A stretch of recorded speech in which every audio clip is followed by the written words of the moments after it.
বিসমিল্লাহির রহমানির রহিম আলহামদুলিল্লাহ ওয়াসসালাতু ওয়াসসালামু আলা রাসূলিল্লাহ ওয়া আলা আলিহি ওয়া আসহাবিহি আজমাইন। তো আলহামদুলিল্লাহ, মহান রব্বুল আলামিনের দরবারে শুকরিয়া যে আল্লাহ তাআলা আমাদের সবাইকে আরবি ভাষা শিক্ষা কোর্সের দ্বিতীয় ক্লাসে জয়েন হওয়ার তৌফিক দিয়েছেন। তো যেটা বলছিলাম কিছুক্ষণ আগে, যে দর্সে নিজামিতে আমরা দুটো ধারা দেখতে পাই। কওমি মাদ্রাসার যেটা বলি আমরা, কওমি মাদ্রাসার মধ্যে দুটো ধারা, একটা হচ্ছে গিয়ে দর্সে নিজামি, আরেকটা হচ্ছে মাদানী নিসাব। দর্সে নিজামের মধ্যে আমরা দেখি যে অনেকেই আরবিতে ভালো করে দক্ষতা অর্জন করতে পারে না, বা করলেও মানে পার্সেন্টেজের দিক থেকে অনেকটাই কম। আর মাদানী নিসাবে এটার উপর খুব গুরুত্ব দেওয়া হয়, আরবি ভাষার উপর গুরুত্ব দেওয়া হয় বিধায় ওখানেও একটি আরবি ভাষার উপর আয়ত্ত করতে তাদের 2টা বছর লাগে অন্তত। আমি মাদানী নিসাবের ছাত্র তো, এবং দর্সে নিজামিরও ছাত্র, এজন্য আমি এই জিনিসটা ভালো উপলব্ধি করতে পারি। সেই সুবাদে আমরা গুরাবা একাডেমি কর্তৃক যে আয়োজিত আরবি ভাষা শিক্ষা কোর্সে মানে জয়েন যে হতে পেরেছি, তো এটা কিন্তু আমাদের জন্য একটা বড় চ্যালেঞ্জের বিষয়। 3 মাস অর্থাৎ 36টা ক্লাসে আমাদের আরবি ভাষাটা শিখতে হবে। তাহলে বুঝে নিন যে আমাদের মেহনতটা কেমন করতে হবে। অবশ্যই অবশ্যই আমাদের মেহনতের হারটা খুব বাড়াতে হবে, কোনো ক্রমেই যেন কোনো ক্লাস মিস না হয়। আর যদি ক্লাস মিস হয়েও যায়, জরুরিভাবে রেকর্ড ক্লাসটা দেখে আমরা আমাদের পড়াগুলোকে ক্লিয়ার করার চেষ্টা করব। আর যে সমস্ত শব্দগুলো দেয়া হবে, শব্দার্থগুলো দেয়া হবে, এটা মেজরিটির উপর ভিত্তি করে আমরা ইনশাআল্লাহ পড়া দিব। যদি মেধার দিক থেকে দেখা যায় 100%-এর মধ্যে 80% মেধা ভালো, তাহলে আমরা ওটার উপর আমরা সবক দিব। প্রতিদিন সংখ্যার উপর একটা 10টা কিংবা 12টা আমরা ইনশাল্লাহ সবক দিব, 10টা শব্দ 12টা শব্দ এরকম সবক দিব। কারণ আমাদের টার্গেট হচ্ছে যত শব্দ মুখস্থ করা যায় তত আমরা দ্রুত এগোতে পারবো। আবারও বলছি, এটা একটা চ্যালেঞ্জ মনে করতে হবে, সকলের জন্য একটা চ্যালেঞ্জ। আর যেহেতু আমরা একদিন পর পর ক্লাস পাচ্ছি, আবার ক্ষেত্র বিশেষে কখনো 2 দিন, বৃহস্পতিবারে ক্লাস হলে শুক্রবার শনিবার 2 দিন আমাদের গেপ, তারপর আবার রবিবারে ক্লাস। তো সেই সুবাদে 10টা শব্দ আমাদের জন্য কঠিন কিছু না, এগুলো আমাদের মাথায় রাখা চাই। এই শব্দগুলোকে আমরা ইনশাআল্লাহ খুব গুরুত্ব সহকারে শিখব। এ হচ্ছে গিয়ে আজকের ভূমিকা। আমরা অনেক আলোচনা করেছি, গত ক্লাসে আলোচনা হয়েছে ভূমিকা স্বরূপ। অনুগ্রহ করে যারা নতুন এসেছে তারা পিছনের ভূমিকা স্বরূপ প্রথম ক্লাসটি দেখে নেওয়ার জন্য অনুরোধ করছি। আমাদের গ্রুপে প্রথম লিঙ্কটা দেওয়া আছে, যদি কেউ লিঙ্ক খুঁজে না পান ক্লাসের পর ইনশাআল্লাহ আমাকে নক দিবেন। আর আবারও বলছি, ক্লাস টাইমে, ক্লাস চলাকালীন সময় কেউ হাত উত্তোলন করবেন না, কেউ মিউট খুলবেন না, আনমিউটে থাকবেন। আমি ইনশাআল্লাহ ক্লাস শেষে আপনাদেরকে জিজ্ঞাসা করব কারো কোনো প্রশ্ন আছে কিনা। সবাই হাত উত্তোলন করলে আমি আপনাদের নাম ধরে ধরে আপনাদের প্রশ্নগুলো শুনবো এবং উত্তর দেবো ইনশাআল্লাহ। কিন্তু ক্লাস চলাকালীন সময় অনুগ্রহ করে কেউ আনমিউট হবেন না। জরুরি কোনো কথা থাকলে হাত উত্তোলন করবেন। অনুগ্রহ করে এবার হাতগুলো যারা উত্তোলন করেছিলাম হাত নামিয়ে ফেলি। ধন্যবাদ। মাশাআল্লাহ, আলহামদুলিল্লাহ। আমরা বলেছিলাম যে ক্লাস শুরু করার পূর্বে সবাই কিতাব সংগ্রহ, তো অনেকেই কিতাব সংগ্রহ করতে পারেন নাই, হাতের নাগালে কিতাব পায়নি, কিংবা কেউ বাহিরে আছে কিতাব পাচ্ছে না। তো তাদের জন্য আমরা পিডিএফ দিয়ে থাকি, মোবাইলে পিডিএফ থাকবে, আমাদের একটু পরে আমরা ক্লাস শেষে পিডিএফটা দিয়ে দিব। তবে আবারও বলছি, হার্ড কপিটা হাতে থাকলেই বেটার হয়, ওটার মধ্যে লিখতে পারবেন, কাছাকাছি থাকতে পারবে। আর লাইটের মধ্যে আসলে মোবাইলে কিংবা কোনো ডিভাইসে বই পড়াটা চোখের জন্য ক্ষতিকারক, এবং পিডিএফটা কেনাটাও কিতাবের জন্য ক্ষতিকারক। এজন্য কিতাবটা সংগ্রহ করতে পারলেই ভালো হয়। তারপরও যদি কারো মোবাইল ছাড়া কোনো উপায় নেই, কিতাবটা পাচ্ছেই না খুঁজে, তাহলে তার জন্য আমরা পিডিএফ দিয়ে থাকবো ইনশাআল্লাহ। আর যদি অনলাইনের মাধ্যমে কেউ কিতাব কিনতে চান, পরবর্তীতে নক দিতে পারেন ইনশাআল্লাহ। আমাদের একজন ওস্তাদ আছেন, তিনি অনলাইনে কিতাব বিক্রি করেন, আমরা তার লিঙ্কটা ইনশাআল্লাহ পাঠিয়ে দেব ক্লাসের পর। আজকে যেহেতু আমরা ক্লাস করতেছি, আমরা আমাদের সামনে এখন স্ক্রিনের মধ্যে কিতাবটা ভেসে উঠেছে, আশা করি সবাই দেখতে পাচ্ছেন। ওখান থেকে আমরা ক্লাস করব। জি, ডক্টর মুস্তাফিজুর রহমান, আপনি কিছু বলবেন?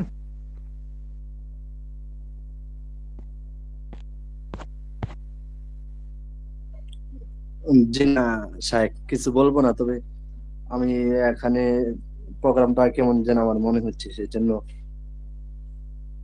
ইয়ে করলাম আর কি। আচ্ছা, আমি আবার মিউট করে দিচ্ছি, দেখি। আমার তো স্ক্রিনে কিছু দেখা যায় না। ঠিক আছে।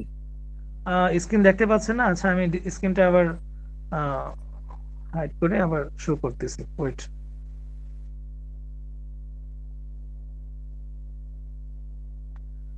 আচ্ছা, তো যাই হোক, আলহামদুলিল্লাহ, আমরা আজকে আবু তাহের মিসবাহ সাহেবের যে কিতাবটা, প্রসিদ্ধ একটা কিতাব, যে কিতাব এই উপমহাদেশে, বিশেষ করে বাংলাদেশে, যার সুনাম সুখ্যাতি ছড়িয়ে ছিটিয়ে রয়েছে। আমাদের চারিপাশে যত আলেম দেখছি আমরা, কওমির হোক কিংবা আলিয়ার, কওমির হোক কিংবা আলিয়ার, এমন কোনো আলেম নাই যে আলেম এই কিতাব পাঠ করে নেই। সমস্ত আলেমগণ এই কিতাব পাঠ করেই বড় হয়েছে। এই কিতাবটার নাম হচ্ছে আত-তারিক ইলাল আরবিয়্যা। আমরা দেখতে পাচ্ছি স্ক্রিনে, আত-তারিক ইলাল আরবিয়্যা ফি সালাসাতি আজজাইন, 3 খণ্ড বিশিষ্ট। তার মধ্যে আল জুজউল আউয়াল, আমরা এখন যে পাঠ পড়ব, যে খণ্ডটা পড়ব, এই খণ্ডটার নাম হচ্ছে প্রথম খণ্ড, আল জুজউল আউয়াল। আমরা ইনশাআল্লাহ কিছু কথা লেখা আছে এখানে, একটু পড়ব, তবে আলোচনাটা অনেক দীর্ঘ, আমরা একটু পরে নিব। এখানে আসলে কিতাবটা কিভাবে শুরু করেছে, কিতাবের শুরু অদ্যপান্ত কিছু নিয়ে আলোচনা হয়েছে এখানে। আলহামদুলিল্লাহ সুম্মা আলহামদুলিল্লাহ, বহু প্রতীক্ষার পর এখন আত-তারিক ইলাল আরবিয়্যাহ, এসো আরবি শিখি, নতুন সংস্করণ প্রকাশিত হচ্ছে। কিতাবটি প্রথম আত্মপ্রকাশ করেছিল আজ থেকে প্রায় 30 বছর আগে। এই 30 বছর আগে যে কথাটা লিখেছেন, এই 30 বছরটা আসলে কবে থেকে 30 বছর, আমরা যদি একটু প্রকাশনী কালটা দেখি, যেমন অক্টোবরের 7 তারিখ লেখা আছে, আপনারা দেখতে পাচ্ছেন। অনুগ্রহ করে কেউ ক্লাসের মধ্যে আনমিউট করবেন না। তো আমরা দেখতে পাচ্ছি এই সংস্করণটা হচ্ছে 2007 সাল, তাই না? 2007 সালে তিনি লিখছেন, আজ থেকে 30 বছর আগে, তাই না? আজ থেকে 30 বছর আগে তিনি বলছেন যে এই কিতাবটা তিনি সংস্কার করেছেন। তার মানে 2007 সাল থেকে 30 বছর আগে কত সাল, একটু বুঝতে পারছি আমরা? নিশ্চয়ই অনেক বড়, অনেক দীর্ঘ সময় ধরে এই কিতাবটা সংস্করণের কাজ চলছিল। যেহেতু এটি আরবি ভাষার প্রাথমিক শিক্ষার একটি গবেষণামূলক কিতাব, তাই স্বাভাবিক কারণেই এই দীর্ঘ সময়কালে তাতে বারবার বিভিন্ন পরিবর্তন এসেছে। বরং বলা যায়, নতুন নতুন চিন্তাভাবনা এবং অর্জিত জ্ঞান ও অভিজ্ঞতার আলোকে কিতাবটি কয়েকবারই নতুনভাবে লিখিত হয়েছে, যাতে ক্রমশ তা সহজ থেকে সহজতর এবং উন্নত থেকে উন্নততর হয়। বর্তমান সংস্করণটি সেই ধারাবাহিকতারই ফসল। আশা করা যায় ব্যাপক পরিবর্ধন ও পরিমার্জনের পর কিতাবটি এখন কিছুটা পূর্ণাঙ্গতা লাভ করেছে। শিশু যেমন ধীরে ধীরে শৈশব কৈশোর পার হয়ে পূর্ণ যুবকে পরিণত হয়, তেমনি আমার এই প্রিয় কিতাবটিও বলা যায় শৈশব ও কৈশোর অতিক্রম করে এখন একটি পরিণত স্তরে উপনীত হয়েছে। আল্লাহ তাআলা তার পাক কালামের পাক জবানের খিদমত করার তৌফিক জীবনের এই দীর্ঘ সময় আমাকে দান করেছেন, সেজন্য অন্তরের অন্তঃস্থল থেকে আমি আল্লাহ তাআলার শুকর আদায় করছি। শুকর আলহামদুলিল্লাহ। তো যাই হোক, এটা অনেক দীর্ঘ আলোচনাটা এত দীর্ঘ আমরা পড়বো না, অনেক বড় লম্বা চূড়া আলোচনা, আমরা এটা ইনশাআল্লাহ ব্যক্তিগতভাবে পড়ে নেব। হ্যাঁ, আমরা এখন সরাসরি কিতাবের যে পাঠ, এই পাঠে চলে যাব।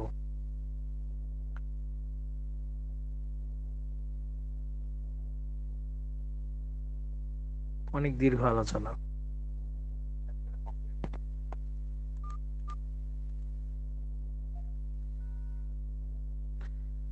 আল বাবুল আউয়াল, প্রথম অধ্যায়। প্রিয় তালিবে আলেম, তুমি আল্লাহর কালাম এবং আল্লাহর নবীর আর সেজন্য আরবি ভাষা শিখতে চাও। আরবি ভাষার শিক্ষা গ্রহণের আজ করে আমি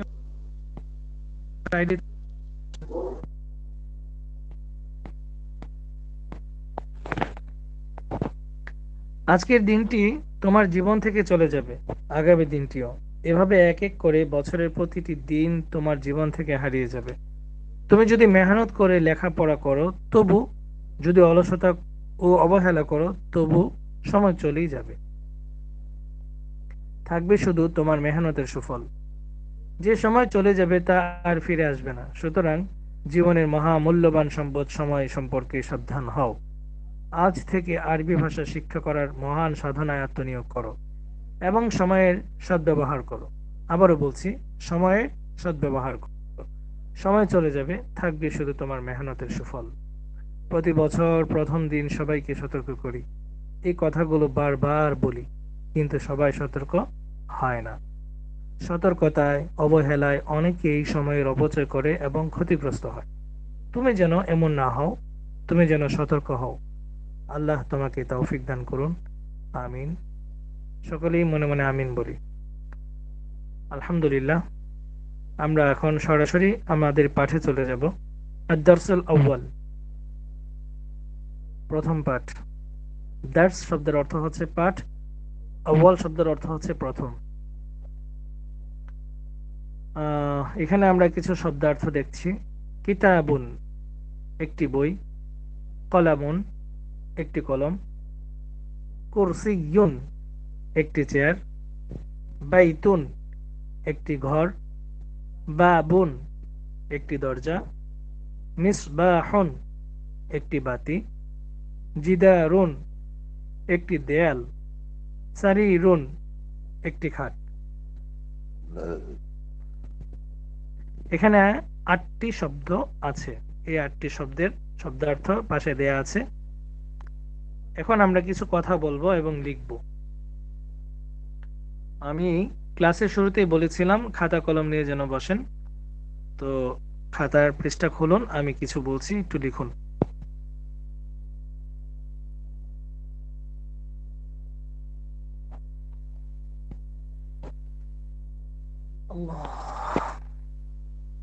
সমস্ত আরবি শব্দ 3 ভাগে বিভক্ত।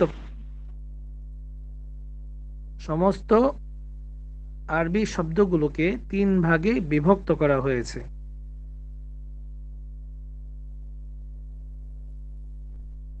দ্রুত লিখতে হবে।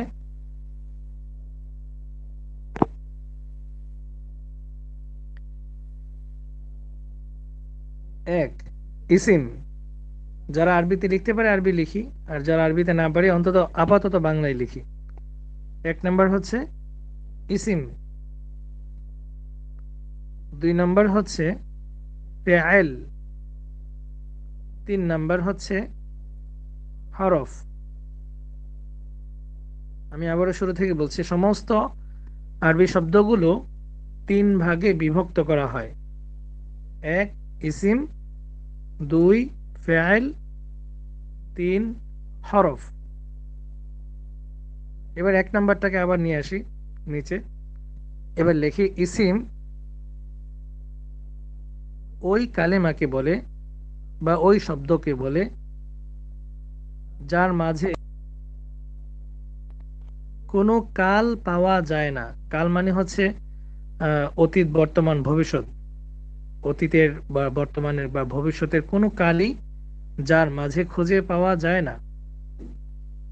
আবারও বলছি, ইসিম ওই কালেমা বা ওই শব্দকে বলে যার মাঝে কোনো কাল পাওয়া যায় না এবং সে নিজের অর্থ প্রকাশে স্বনির্ভর। সে নিজের অর্থ প্রকাশে স্বনির্ভর। আমি আবারও বলছি, ইসিম ওই কালেমা বা শব্দকে বলে যার মাঝে কোনো কাল পাওয়া যায় না এবং সে নিজ অর্থ প্রকাশে স্বনির্ভর। যেমন আমাদের চোখের সামনে এখন 8টি শব্দ আছে, সবগুলোই হচ্ছে যেমনের অন্তর্ভুক্ত। যেমন কিতাবুন একটি বই, কিতাবুন মানে হচ্ছে একটি বই। এই একটি বই যে বললাম, এর দ্বারা একটা বইকে বোঝাতে চাচ্ছে, সে নিজের অর্থ প্রকাশ করতে পারছে। একটা বই সম্পর্কিত জ্ঞান বা মেমোরিতে আমাদের ঢুকে গেছে, একটা দৃশ্য একটা স্মৃতিপট আমাদের হৃদয়ের মধ্যে প্রবেশ করেছে যে একটা বই সম্পর্কিত এখন একটা কথা বলছে। কিন্তু এই বই যে বললাম, এই বইয়ের আগে পিছে বা বর্তমানে বা অতীত বর্তমান ভবিষ্যতের কোনো ঘ্রাণ এখানে পাওয়া যাচ্ছে না। এই জন্য এটাকে ইসিম বলে এবং সে নিজের অর্থ প্রকাশ করতে পেরেছে। বাকি রইল ফেল এবং হরফ, এগুলো নিয়ে আমরা আলোচনা পরে করব। আমরা আজকে ইসিম নিয়ে আলোচনা করতেছি। তাহলে এ হচ্ছে কি উদাহরণ। এবার নিচে লিখি, ইসিম সর্বদা দুই পেশ যুক্ত হয়ে থাকে।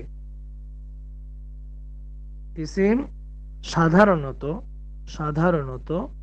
সর্বদা দুই পেশ হয়ে থাকে। আমরা লক্ষ্য করে দেখব, আমরা যত ইসিম পড়ব, মানে যত শব্দ পড়ব ইসিম সম্পর্কিত, অর্থাৎ যেখানে কাল পাওয়া যাচ্ছে না, যে শব্দের মধ্যে কোনো কালের ঘ্রাণ পাওয়া যাচ্ছে না বা পাওয়া যাবে না, আমরা দেখব কি যে সবগুলোই শেষে দুই পেশ যুক্ত হয়ে থাকবে। 100% দুই পেশ যুক্তই হয়ে থাকবে, এখানে কোনো ভুল নাই। পরবর্তীতে এই নিয়মের কিছু ব্যতিক্রম হবে, বাট এখন আমরা এগুলো বলছি না। এটাই সাধারণ নিয়ম যে ইসিমের শেষে সর্বদা দুই পেশ হয়ে থাকবে। ঠিক আছে ইনশাআল্লাহ। এই হচ্ছে গিয়ে ইসিম সম্পর্কিত আজকে ছোট্ট আলোচনা।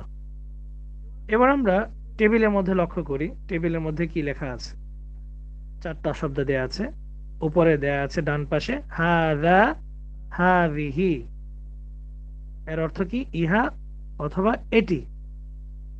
পাশে আরেকটা দেয়া আছে যালিকা তিলকা, এর অর্থ হচ্ছে উহা অথবা সেটি।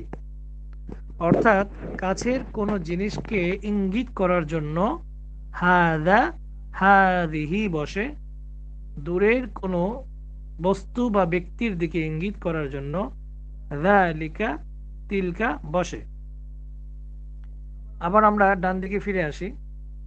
যে বিষয়টা এখানে লক্ষণীয়, আমরা দেখতে পাচ্ছি এখানে দুইটি শব্দ লেখা আছে, হাযাও লেখা আছে, হাযিহিও লেখা আছে। তো শব্দ এখানে দুটো কেন? এই প্রশ্নের উত্তর হচ্ছে মুযাক্কার এবং মুআন্নাস। আমি গত ভূমিকার মধ্যে বলেছিলাম আরবি ভাষার একটা আজীব বা মাহাত্ম্য হচ্ছে, আশ্চর্যজনক বিষয় হচ্ছে, আরবি ভাষার শব্দগুলো পুরুষলিঙ্গ স্ত্রীলিঙ্গ আলাদা হয়ে থাকে, কিন্তু বাংলায় ইংরেজিতে এই আলাদাকরণ ওরকম কোনো শব্দ বা কোনো ব্যাকরণ আমরা খুঁজে পাই না।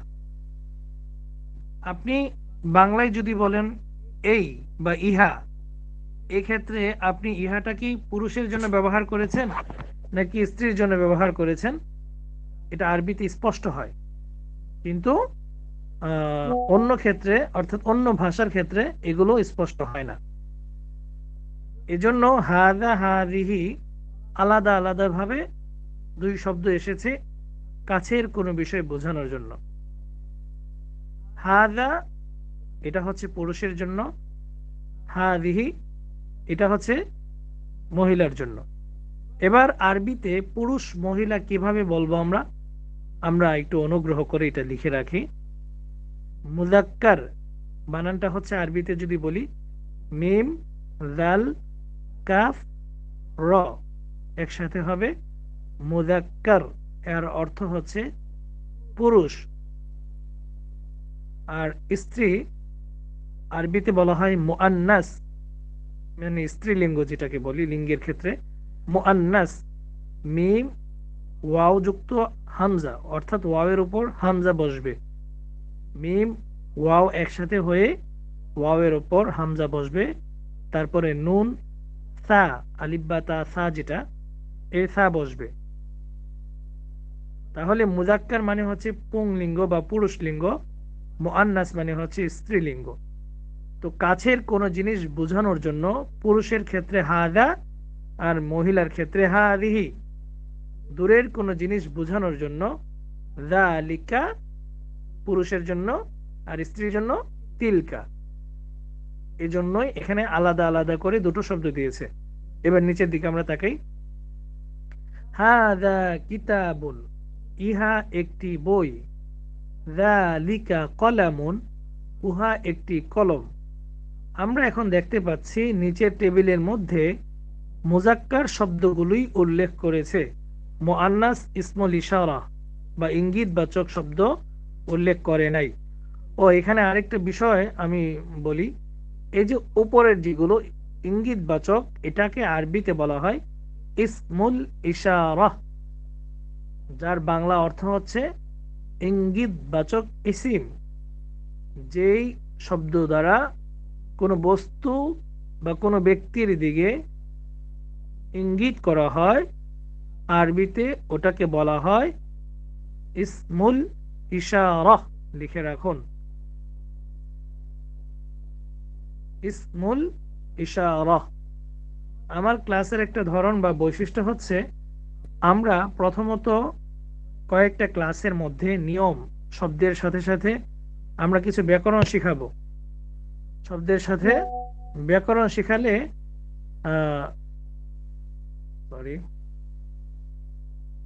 ব্যাকরণ শিখালে এটা শিখতে খুব সহজ বোধ হয়, এবং প্রথমত এটা দ্রুতই ইনশাআল্লাহ আমরা সামনে এগোতে পারবো।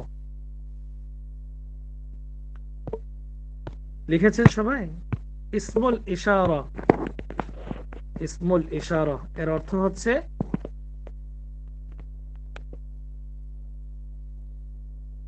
ইঙ্গিতবাচক ইসিম।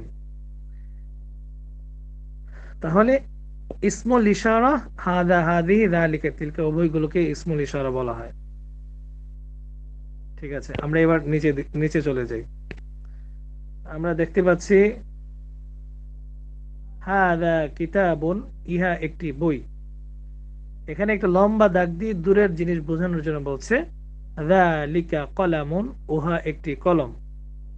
হাদা মসজিদুন, ইহা একটি মসজিদ। যালিকা বাইতুন, উহা একটি ঘর। হাদা বাবুন, ইহা একটি দরজা। যালিকা মিসবাহুন, উহা একটি বাতি। হাদা জিদারুন, ইহা একটি দেয়াল। যালিকা কুরসিয়ুন, উহা একটি চেয়ার। হাদা বাইতুন, ইহা একটি ঘর। হাদা কুরসিয়ুন, ইহা একটি চেয়ার। যালিকা মসজিদুন, উহা একটি মসজিদ। হাদা সারিরুন, ইহা একটি খাট। হাদা জিদারুন, ইহা একটি দেয়াল। যালিকা মিসবাহুন, উহা একটি বাতি। যালিকা সারিরুন, উহা একটি খাট। হাদা বাবুন, ইহা একটি দরজা। যালিকা জিদারুন, উহা একটি দেয়াল। আগামী ক্লাসে আমি সর্বপ্রথম শব্দার্থগুলো জিজ্ঞাসা করব, তারপর কি কি ব্যাকরণ শিখিয়েছি এই ব্যাকরণ সম্পর্কে আপনাদেরকে প্রশ্ন করব। তারপর হাদা কিতাবুন এভাবে স্ক্রিনে দেয়া থাকবে, আমি নাম জিজ্ঞাসা করব, একে একে সবাই বলতে হবে ইনশাআল্লাহ। প্রত্যেকের কাছ থেকে ইনশাআল্লাহ আমরা পড়া ধরার চেষ্টা করব। আচ্ছা, আজকে যেহেতু প্রথম দিন, আমি আর বেশি পড়া দিলাম না। আমি এখন আপনাদের সাথে কিছু কথা বলবো, কারো কোনো প্রশ্ন আছে কিনা জিজ্ঞাসা করব। ডক্টর মোস্তাফিজুর রহমান, আপনি অনেকক্ষণ যাবতীয় হাত উত্তোলন করে রেখেছেন। আপনার কোনো প্রশ্ন না থাকলে এটা মুছে দিন। আজকের পড়া এতটুকুই সবকে। আপনাদের কারো প্রশ্ন যদি থাকে হাত উত্তোলন করেন, আমি নাম জিজ্ঞাসা করব, নাম ডাকলে আপনারা ইনশাআল্লাহ আপনাদের প্রশ্নগুলো করতে পারেন।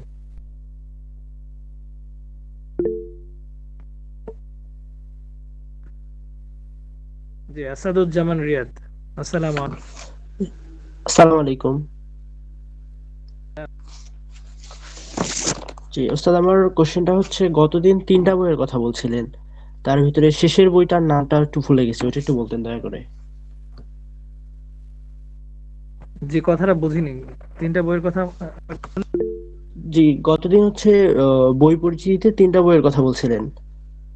তো প্রথম 2টা বই আলহামদুলিল্লাহ আমার সংগ্রহে আছে, কিন্তু তৃতীয় বইটা যে কি বলছেন এটা একটু ভুলে গেছি আর কি, ওই নামটা বলতেন। কোন কোন বইগুলো কিনেছেন একটু বলুন। প্রথম হচ্ছে এসো আরবি শিখি, 3 খণ্ডই একসঙ্গে, ওইটা আছে। আর হচ্ছে তামরিনের যে বইটা, ওইটা। এসো তরফ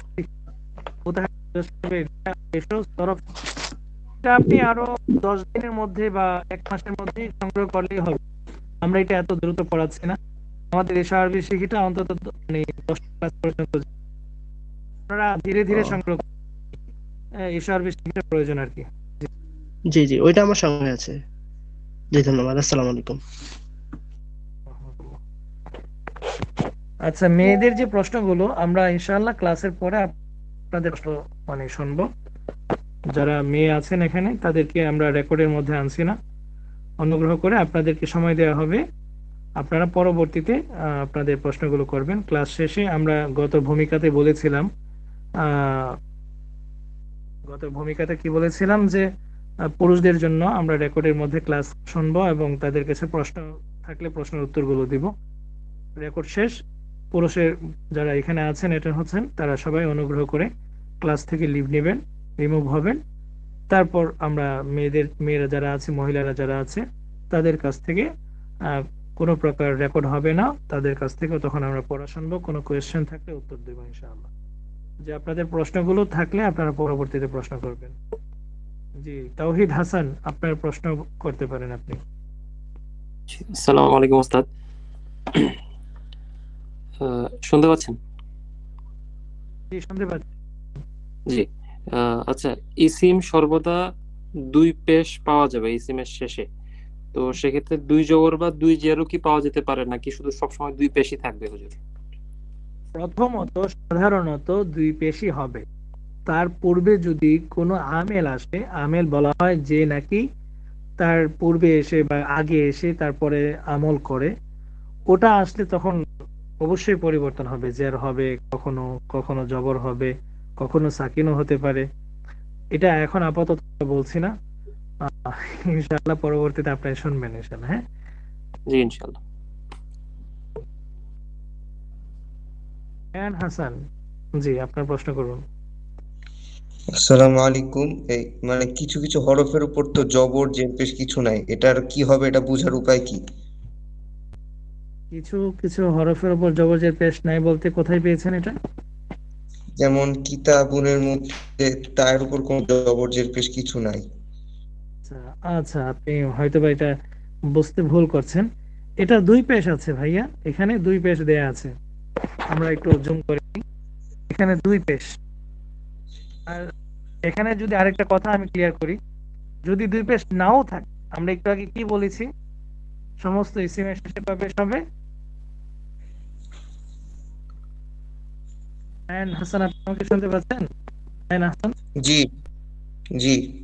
আমরা একটু আগে লিখিয়েছিলাম যে সমস্ত ইসিমের শেষে সর্বদা 2 পেশ হবে। এখানে যদি মনে করুন, ধরুন আর কি, এই যে আমরা কলাম, হ্যাঁ কলামনটা মার্ক, কলামনের শেষে মিমের উপর কিচ্ছু নেই, নিচেও কিচ্ছু নেই, আগে পরে কিচ্ছু নেই, আপনি এটাকে কিভাবে পড়তে বাধ্য?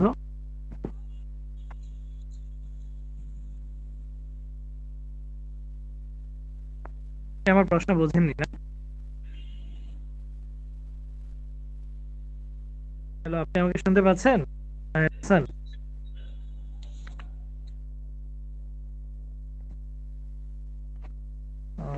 উনি তো কথা বলছে না। আচ্ছা, সবাইকে বলছে কথাটা, যদি শেষ অক্ষরের দিকে কোনো প্রকার জবর জের পেশ কিছু নাও থাকে, আজকে তো আমরা শিখলাম, কি শিখেছি?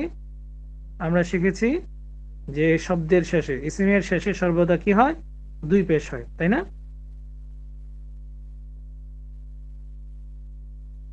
আচ্ছা ঠিক আছে, জাযাকাল্লাহ। তাওহিদ হাসান, যে আবার প্রশ্ন করবেন, বলুন। জি জি, আসলে ওই আয়ান ভাইয়ের কথাটাই বলতে চাচ্ছিলাম। আয়ান ভাই সম্ভবত বলেছে যে কিতাবুন শব্দের উপরে তা, যেটা বানা, তায়ের কোনো কিছু নেই, উনি ওইটার কথা বলছে সম্ভবত। কিতাবুন যদি দেখাতে একটু স্ক্রিনে, তায়ের উপর কিছু নেই, জবর যেটা কিতাবুনের জবর, তো ওইটা সম্ভবত দেখতে পাননি, দেখুন জিজ্ঞেস করেছেন হয়তোবা। আচ্ছা, সুন্দর প্রশ্ন। এরকম যদি হয় যে কিতাবনের তায়ের মধ্যে কিছু নাই, আমরা এখানে কি পড়বো? মাশাআল্লাহ, চমৎকার। এটা আমি একটা মূলনীতি বলে দিই, এটা সকলে মিউট করুন প্লিজ। মূলনীতিটা হচ্ছে, আপনারা একটু খেয়াল করুন, তায়ের পরে একটা আলিফ আছে, দেখতে পাচ্ছি আমরা, তায়ের পরে একটা আলিফ আছে। তো কোনো হরফের পর যদি আলিফ থাকে, যে কোনো হরফের পর যদি আলিফ থাকে তাহলে আমরা ধরে নিব ওই হরফের উপর জবর আছে, কারণ আলিফ সর্বদা জবর তালাশ করে। আলিফ সর্বদা জবর তালাশ করে। যেমন এখানে আরেকটা শব্দ আছে কিতাবনের মতোই, জিদারুন। এখানে আমরা দালের উপর জবর কেন পড়ছি? কারণ দালের পর একটি আলিফ আছে। আলিফ আছে বিধায় আলিফ সর্বদা কি তালাশ করে? তার আগের হরফে জবর তালাশ করে। চমৎকার প্রশ্ন। আপনাদের প্রশ্নের কারণে কিছু পড়াও বেড়ে গেল, নিয়ম কানুনগুলো শিখা হলো। সাথে সাথে আরেকটা নিয়ম আমি শিখাই দিই, তা হচ্ছে এখানে আরেকটা শব্দ দেখুন, সারিরুন লেখা আছে, সিনজবরসা রজের রি লেখা আছে, ইয়ার মধ্যে কিচ্ছু নাই। মজার বিষয় হচ্ছে ইয়ার উপর একটা সাকিন হবে, কারণ ইয়া সর্বদা জের তালাশ করে, এবং জেরের পরে যদি ইয়া থাকে তাহলে অবশ্যই এটা কি হবে? সাকিন যুক্ত হবে। এটা মাথায় রাখবো ইনশাআল্লাহ। আর যদি স্পষ্টতই ইয়া সাকিন এর পরবর্তী পূর্বে কোনো হরফের মধ্যে স্পষ্ট শব্দ থাকে, যেমন নাকি এখানে আমরা দেখতে পাচ্ছি বাইতুন, হ্যাঁ বাইতুন দেয়া আছে, ইয়া সাকিন ডাইনে জবর দেয়া আছে, তো এখানে জবর হবে বিধায় দেয়া আছে, এতে কোনো সমস্যা নেই। আচ্ছা, ইটস ওকে। আয়ন হাসান, ধন্যবাদ। আচ্ছা, তৌফিক ভাই আপনি বলুন, কি বলবেন? আসসালামু আলাইকুম শাহেক। শাহেক, আমরা তো এখানে বললাম যে হাজা, তারপর হাজি, আর জালিকা আর তিলকা হচ্ছে কি আপনার পুরুষ আর স্ত্রীবাচক, কিন্তু আমাদের এখানে যে যতগুলো আমরা ওয়ার্ড বললাম সব তো শাহেক অবজেক্টিভ, এগুলা তো আপনার লিঙ্গ নাই।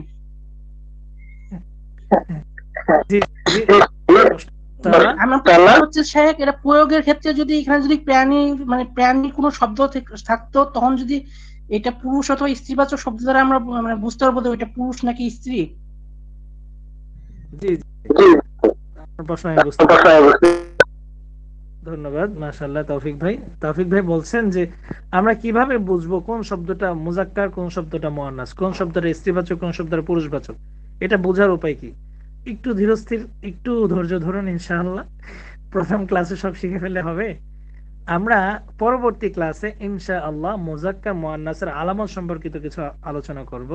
তখন আমরা বুঝিয়ে দিব একটা শব্দ দেখলে কিভাবে বুঝবো এই শব্দটা মুজাক্কার নাকি মুআন্নাস, এটা কি পুরুষবাচক নাকি স্ত্রীবাচক। ইনশাআল্লাহ পরবর্তী ক্লাসে এটা নিয়ে আলোচনা হবে। এটা যেহেতু দীর্ঘ আলোচনা, একটা ক্লাসে যেহেতু অনেকগুলো ব্যাকরণের আলোচনা হয়ে গেছে অলরেডি, এই জন্য অনেকের জন্য এটা কঠিন হতে পারে। তাই আমরা স্বাভাবিক দৃষ্টিগোচর যে শব্দগুলো আছে এগুলো পড়তে কিন্তু সহজই মনে হয়, বাট আমরা স্ক্রিনে যা দেখতে পাচ্ছি এটার বাইরে আজকে অনেক আলোচনা হয়ে গেছে অলরেডি।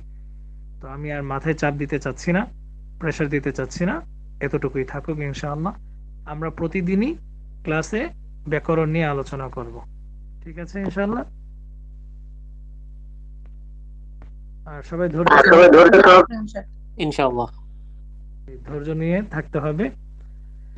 আর আবারও বলছি, সবাই ক্লাসে অ্যাটেন্ড থাকার চেষ্টা করবেন এবং মেহনত করতে হবে, মেহনত ছাড়া হবে না। আমরা আস্তে ধীরে ইনশাআল্লাহ পড়া বাড়াবো, সবাই অ্যাক্টিভ থাকতে হবে। আল্লাহ তাআলা সবাইকে আযম বিল জাযমের সাথে থাকার তৌফিক দান করুন, সবাই বলে আমিন। আজকে এখানে ক্লাস পুরুষ যারা আছে অনুগ্রহ করে লিভ নিতে পারে।